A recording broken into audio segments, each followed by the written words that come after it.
Assalamualaikum students, how are you all? I hope you all are fine. Today we are going to discuss our topic, that is radar. Previously we have discussed about radar के radar क्या होता है, उसकी abbreviation क्या होती है. तो हम एक थोड़ा सा एक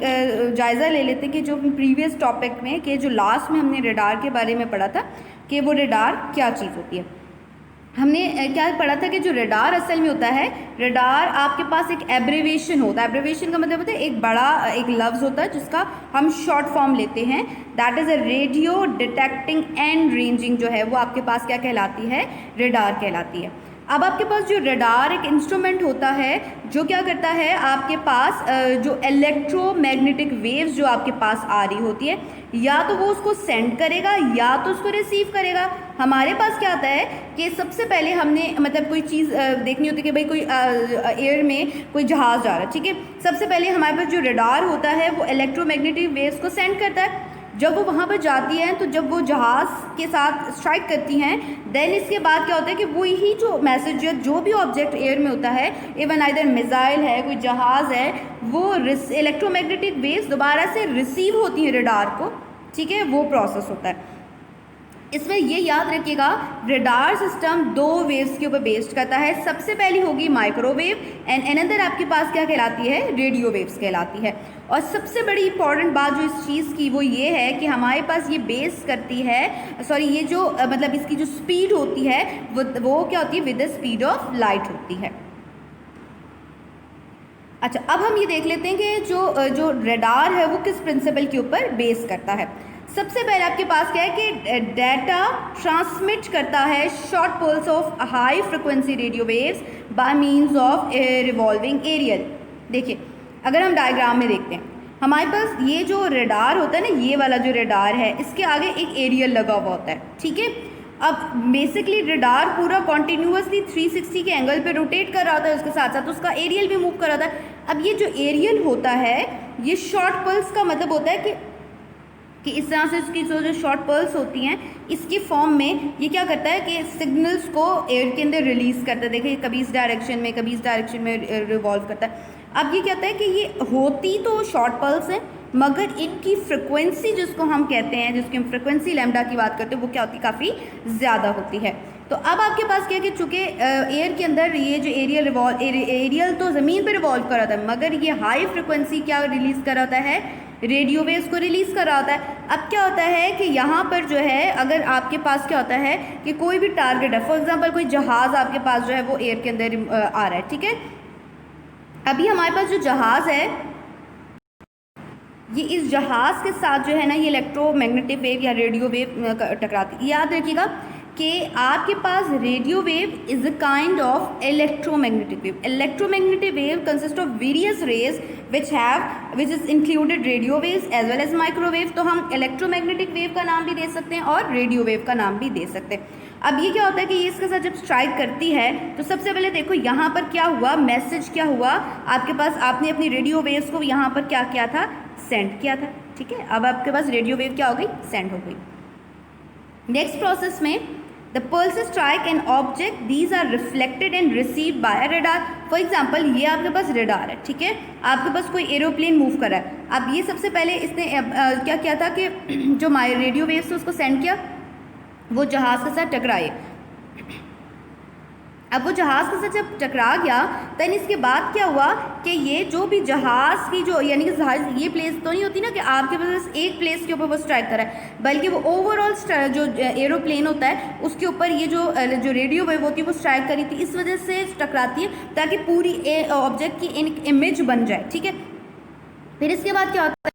ये जब इसके साथ स्ट्राइक कर जाती है तो देन चूँकि वो हैवी ऑब्जेक्ट होता है तो ये उसके अंदर पेनिट्रेट तो नहीं करती, मगर दोबारा से रिफ्लेक्ट होती हैं रडार की तरफ. अब यहाँ रडार ने क्या किया, अब रडार के एंटीना ने रिसीव कर लिया, ठीक है. पहले हमने क्या किया, सेंड किया. अब हमने क्या किया, देखो पहले में क्या किया था हम लोगों ने, सेंड किया.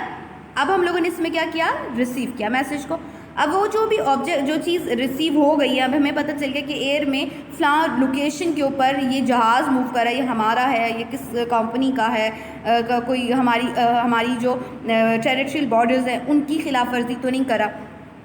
अब जो भी ऑब्जेक्ट होता है ना उसके ना ये रडार की एक स्क्रीन होती है, इसके ऊपर ना एक हल्की सी उसकी लोकेशन आना शुरू हो जाती है कि यहाँ से जहाज़ है, यानी कि जब इवन जहाज़ से लैंड करना होता है तब भी रडार उससे सिग्नल्स को कैच कर रहा होता है, और रडार इवन इतना भी डिटरमाइन कर लेता है कि भाई वो एक प्लेस से कितनी दूर दूर है, कितनी देर में लैंड करना है, कितनी स्पीड से आ रहा है, ये तमाम चीज़ें देखता है। नेक्स्ट हमारे पास आता है कि data can determine the shape, distance, speed, क्या है shape, distance, speed and direction of motion of an object, यानी कि ये इतना ज़्यादा पावरफुल ये टेक्निक है जिसके अंदर आपके पास क्या है कि ये आपके पास क्या डिटरमाइन करता है, जो जहाज़ आ रहा है उसकी क्या करेगा शेप, यानी कि जहाज़ की जो भी शेप होती है वो है, जेट एरोप्लेन है, PIA का है, एयर ब्लू है, एमिरेट्स का है, या जिसका भी है वो करेगा। डिस्टेंस ये देखेगा कि भाई हमारे उनका जो कंट्रोल टावर है या आपके पास जो क्या कहते हैं कि जो आपके पास स्टेशन है वहाँ पर, यानी कि कितना ज़्यादा ये दूर है, ठीक है, डिस्टेंस मालूम हो गया। फिर ये भी देखना होता है कितनी स्पीड से आ रहा है, कि भाई सम टाइम ऐसा होता है जहाज़ आ रहा है, अगर वो बहुत ज़्यादा मतलब हाई स्पीड में है तो उसकी भाई लैंडिंग करनी तो मुश्किल हो जाती है ना, तो इसी वजह से उसकी स्पीड भी देखनी बहुत ज़रूरी होती है कि अगर हाई स्पीड से तो नहीं आ रहा, पहले ही बता दिया जाता है कि स्पीड बहुत ज़्यादा है, स्पीड कम करें, इस तरह से। अगर आपके पास डिस्टेंस ज़्यादा, ये इवन ये भी होता है जैसे आप एयरपोर्ट्स पर जाते हैं,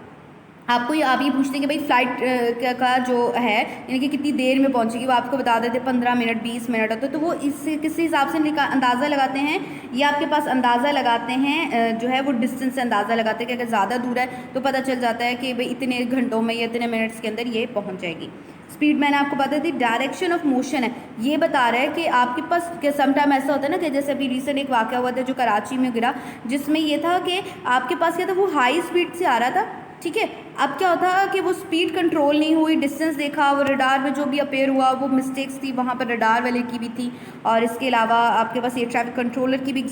मिस्टेक थी। अब यहाँ पर बात आ रही है कि डायरेक्शन ऑफ मोशन है, सम टाइम ऐसा होता है कि हाँ जहाज़ जा रहा है, एकदम उसका रडार से राब्ता डिसकनेक्ट हो जाता है, यानी कि ये जो आपके पास ये जो रडार है ना, ये जो पर्सन बैठा हुआ है यहाँ पर, इसके जहाज़ की लोकेशन आना बंद हो जाती है। हमें पता है कि 10 बजे एक फ़्लाइट ने आना है, अब हम देख रहे थे कि 9:30 से 10 बजे के बीच में इसको पाकिस्तान के या लाहौर की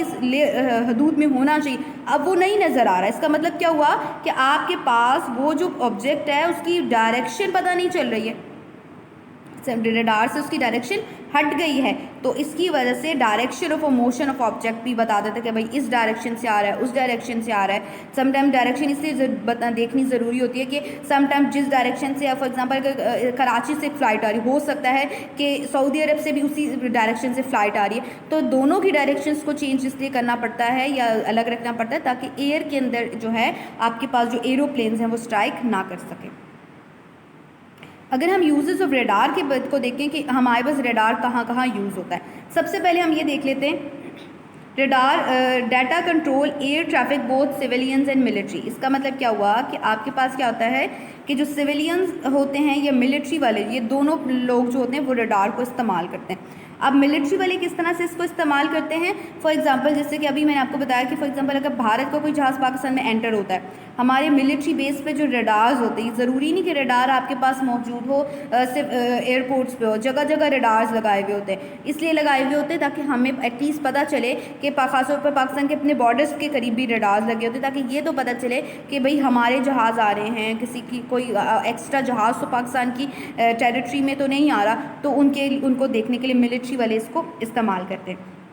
military ships use radar to make ships alert of an obstacles especially in bad weather and dim light। इसका मतलब क्या है कि ये जो आपके पास ये जो शिप्स होती हैं, जैसे कि ये नेविगेशनल शिप्स होती हैं, ठीक है, जो पानी में जहाने वाली शिप्स होती है, अब इनके अंदर भी रडार लगे होते हैं। एक बड़ा रडार होता है, छोटा रडार होता है, अगर आपने कभी वीडियोस में देखा हो तो उसमें यानी कि जो बहरी जहाज़ होते हैं या आप दोस्त होते हैं उनके ऊपर भी रडार कंटिन्यूसली मूव कर रहा होता है। अब वो किस लिए मूव कर रहा होता है, सबसे पहले क्या चीज़ें मालूम करनी होती है उससे, कि देखना होता है कि कोई ऑब्स्टिकल तो नहीं आ रहा, कोई ग्लेशियर, कोई आइसबर्ग उनके रास्ते में तो नहीं आ रहा। अगर फॉर एग्जांपल वो रेडियो वेव इमिट कर रहा होता है, अगर कोई फॉर एग्जांपल ग्लेशियर है, कोई शिप सामने आ रही है, कोई ऐसा है कि कोई किसी और कंट्री का या कोई ऐसा जहाज़, कोई मिसाइल आ रहा है, तो वो फ़ौरन रडार उसको डिटेक्ट कर लेगा। इसके अलावा बैड वेदर में अगर आपके पास आपको मतलब प्लेस का नहीं पता चला, ये अगर ऐसे बैड वेदर है, ढेर सारी बारिश हो रही है, तूफ़ान आ रहा है, जहाँ आपने शिप को कहीं पर लैंड करवाना है या शिप कहीं रोकनी है, तो किसी साहिल पे जाना है, तो अगर आपके पास लाइट डिम हो या नज़र ना आ रहा हो, तो अभी रेडियो वेव्स की मदद से होता है कि भाई कोई ऑब्स्टिकल सामने ना आए,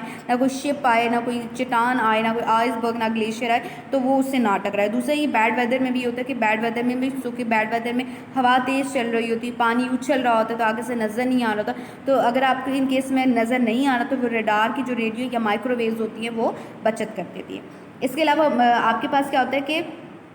जो मिलिट्री फोर्सेस होती हैं वो रडार को यूज़ करती हैं डिटेक्ट एयरक्राफ्ट्स, ठीक है, मिसाइल्स है, ट्रूप्स मूवमेंट, यानी कि जो ट्रूप्स मूवमेंट का मतलब होता है कि अगर कोई फ़ौजें पाकिस्तान के अंदर या हमारी फ़ौजें कहीं या किसी और की फ़ौजें जो है वो आना आ रही हैं, इवन उस तक को डिटरमाइन कर सकता है। एंड शिप एट द सी, यानी कि एयरक्राफ्ट्स अगर कहीं से आ रहे हैं, कोई एक्स्ट्रा आ रहे हैं, कोई मिसाइल तो नहीं आ रहा, उसको देखना होता है। Troops movement and ships, each and everything जो है ये रडार सिस्टम जो है वो मालूम करता है। तो इसका मतलब क्या हुआ कि जो रडार है वो आपके पास बहुत ज़्यादा मतलब पाकिस्तान की या किसी भी कंट्री की एक सेफ्टी के लिए बहुत ज़्यादा ज़रूरी है।